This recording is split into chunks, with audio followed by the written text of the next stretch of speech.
One of the last steps in the trapping process is stretching your fur, getting ready to sell. And you got several options. First of all, most fur is sold case skinned. So it's sold, you skin it around up and down the back legs, the hind legs, and then basically pull the hide off inside out like if you were pulling off a sock. That's case skinned. The only animal that's open skinned is beaver. And on a beaver, you just cut it straight up the belly and peel it all back. And so you actually wind up with a big round hide with a beaver versus anything else is going to wind up in a kind of a fur all the way around in kind of an angular shape. And so with a beaver, you got the options. You can tack it out on a piece of plywood. You can use a wire ring or a hoop to tack it out. But when you get to your you got the same options with case skin fur, but the question is wood versus wire. Which do you use? And there's debate and there's pros and cons to each. So I'm going to outline kind of the pros and cons to each and give you my take on it.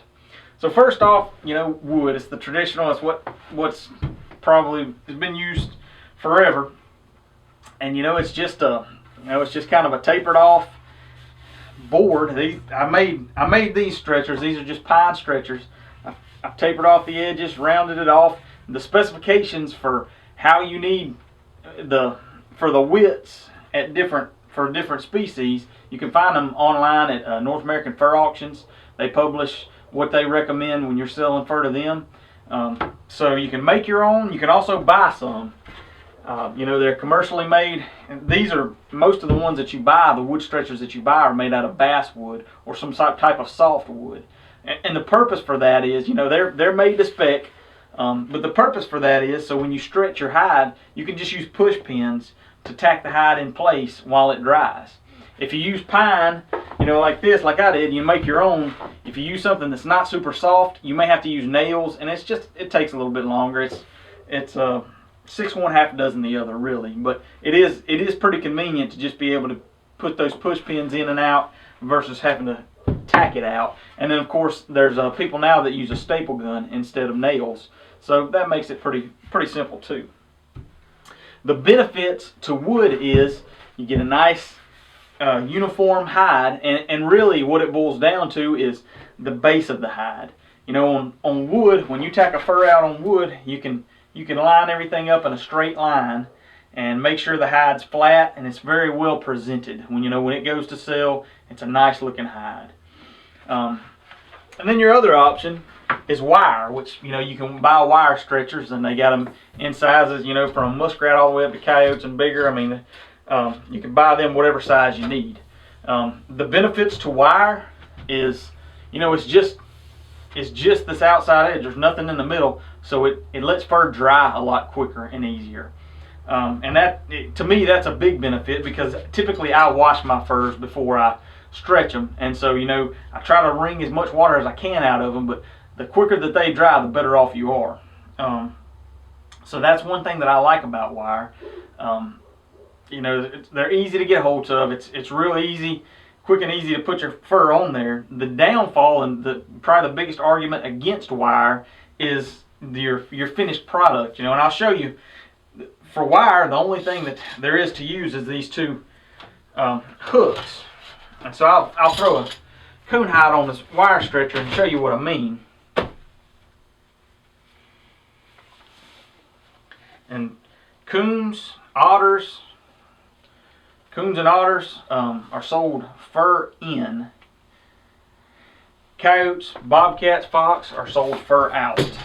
And so that's why I'm turning this raccoon hide fur in, because that's how it'll be sold. Now, when you talk fur out hides, typically you put them on a board fur in initially for 24 hours or so to let the hide, the outside or the flesh side dry, and then you turn it around. Especially if you're using wood, and you got to get a good jump on the flesh drying, because if you just put this flesh flat on wood, it's not going to dry right, and you're probably going to wind up with a rotten hide. But with the coon hides, they're fur in, so you don't have to worry about turning. But with coyotes, bobcats, and foxes, you start them flesh out, fur in. leave them on there for say 24 hours. Make sure your flesh is drying nicely, and then you flip them, you turn them, and turn them right side out, and so then you put it back on the board, fur out, and that's how you ultimately finish drying it. So you see here I got this flesh coon hide, and I'll pull it down on my stretcher, and then I'll take, this is the front side, so I'll bring my hook up, and it's got three prongs there, and so I'll take the one side and hook it into that prong, and then I'll take the other leg and I'll hook it into the other prong.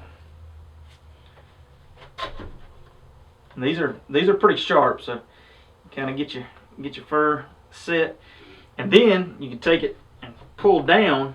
And another good thing about wire is that it flexes, and so it's going to give a little bit. And the way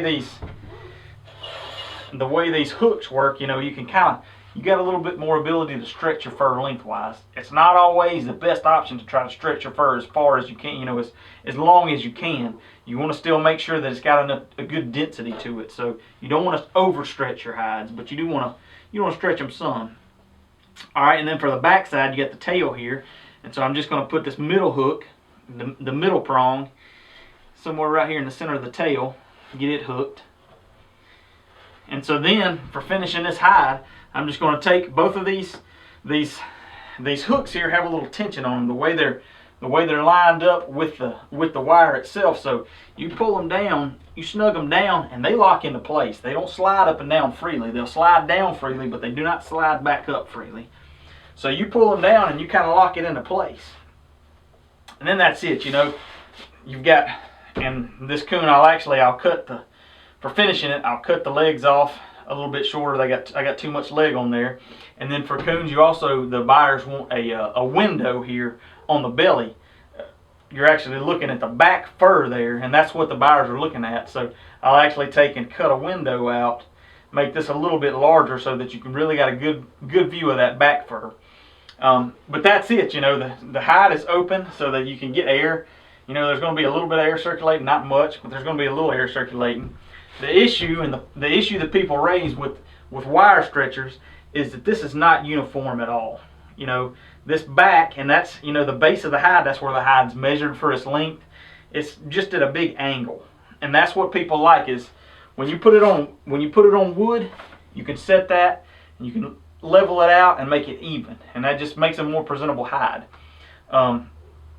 So in that circumstance, I really lean towards wire. I like the circulation, especially because my hides are usually a little bit damp. So I use a modified wire stretcher. So the stretchers that I use, I've got a piece of 1x8 plugged in the middle of them here. And so what I can do, and it's just pine, something I picked up at Lowe's. What I can do, it kind of is the best of both worlds. It combines the benefits of the wire stretcher with the benefits of the wood stretcher. So I slide my hide on here.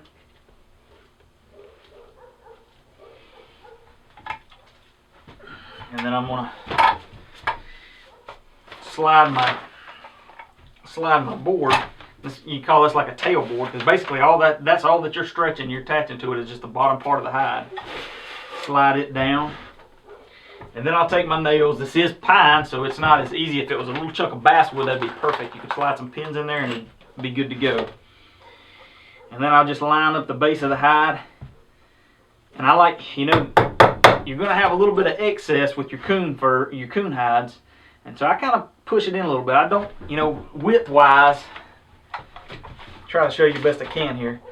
I'm not going to stretch it out width-wise. I'm going to kind of bunch it up here. I'll show you the finished product in a minute, but I'm going to kind of bunch it up so that this fur right here, when you look through the grating window here, this fur is just really dense and really thick.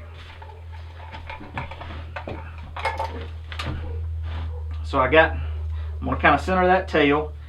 I've got one nail. I'm going to find a spot, and then it's also called pleating. I do this with otters as well.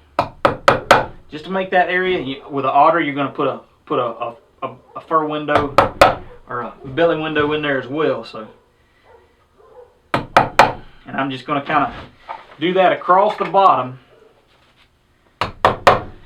in a line here. And one thing people might not really think about or pay any attention to, you've got to make sure that you tack your tail out as well. If any part of this hide, you know, this hide is not tanned. It's not it's semi-preserved in that once it dries, you know, it'll keep for a while in that condition as long as you keep bugs and water away from it. But it is susceptible to bugs, you know, and it can get stuff in there that will eat it or cause it to rot. So you want to make sure that everything, you don't have any overlap on the hide itself, that everything's spread out and can get air to it to dry on the flesh side. That's what you're mainly worried about, the flesh side. So I'm going to tack out this tail, make sure the tail is tacked out good, and it's going to get plenty of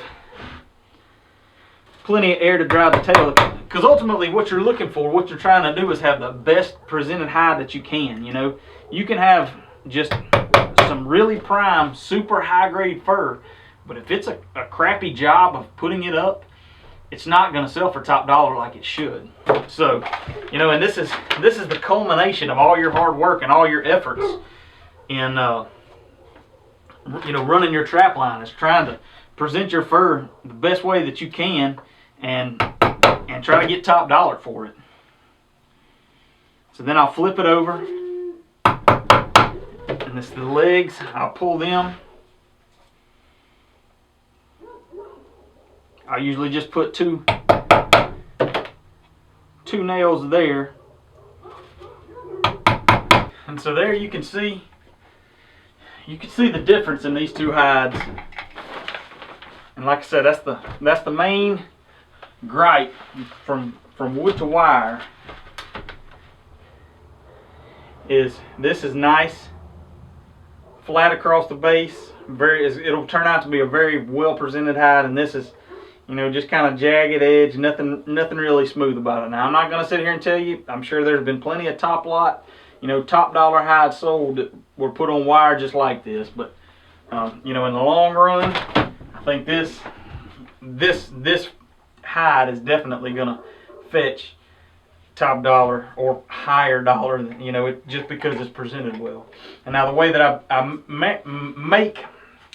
make these modified stretchers, you know, this wood piece can still slide up and down on there. So what I'll then do when I get ready to put it up, I've got a hook on the bottom, and I've got a little carabiner here, and I'll hang it upside down, so that then, you know, that as it's drying, that's putting pressure, you know, stretching the hide. It's not overstretching it, but that's going to keep pressure on the hide to try to keep that length that you want. You know, that's one thing that you can get out of, you know, a wood stretcher, is you maintain a length. Wherever you put those nails is how long that hide is going to be. So that's the gist of wood versus wire, and the, you know, the pros and cons to each. And like I said, you know, my preference, I like the wire for the quick drying, but the wood does make a better presentation. So, you know, I try to combine them with these modified stretchers here. And I'll go ahead and finish out this coon hide just so you'll see at least how I do my coon hide. So again, I'm going to put a window here on the belly. That's what's wanted by the end buyers. And so I'm just going to take my hide, and I just go right above, right here, just a couple inches up, and make kind of a horseshoe cut out towards the edge. I try not to get too close to the edge, because as it dries, you know, that hide's going to shrink a little bit, so it may shrink around, and you just don't want to leave too much there. So, and then I'll hook back around to where my first nail is. Do the same thing on the other side.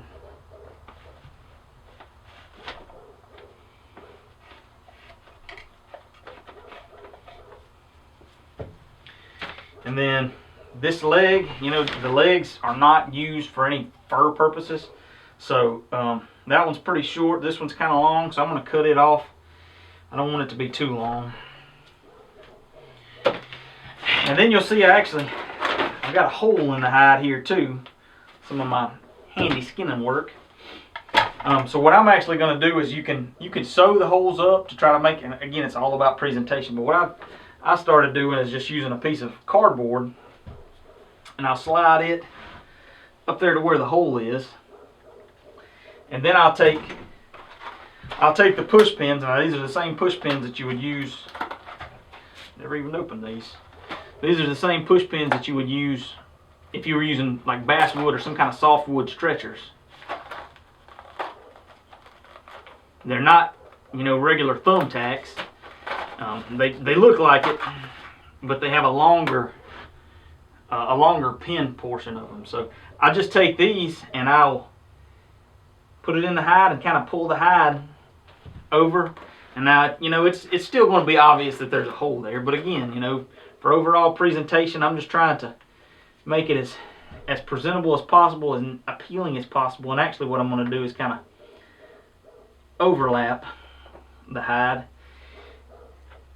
But this is, you know, I've sewed them in the past, and I don't know how much more value you get out of it, but so this is a little bit quicker and easier than sewing them.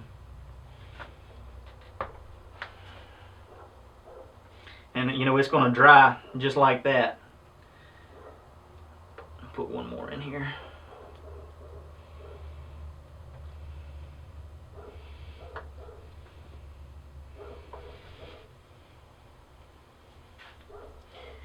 And that's all there is to it.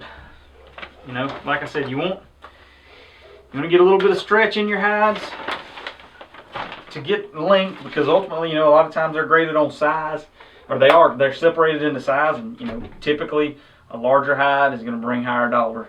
Not always the case, but that's generally how it goes. So you want the most stretch that you can, but you don't want to overstretch your hide. So I'll bring you over here and show you, you know, the two stretching jobs done up close.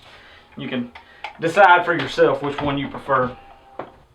So here you can clearly see, you know, the bottom edge of this hide just kind of tapers all the way down to the tail, whereas this hide straight across. And you can see here, you know, this hide's not stretched tight this way. I'm going to stretch it lengthwise, but I don't want to stretch it widthwise.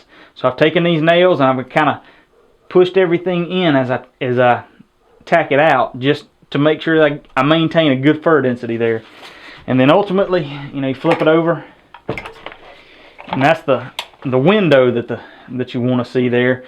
That, and you're missing some of it because this board's in the way, but that's what the buyer's going to look at. In addition to looking at the flesh, you know, and the actual hide, he's going to look at the fur, see how thick the fur is. So that's the extra window that you're going to cut. Short legs. You want to make sure anytime you're drying anything, that your legs, you know, if they fold over like that as it's drying, that underneath the leg's not going to dry, and you're going to get rot there. So you want to be careful about that and pay attention to that. Make sure that everything's getting circulation, everything's drying properly.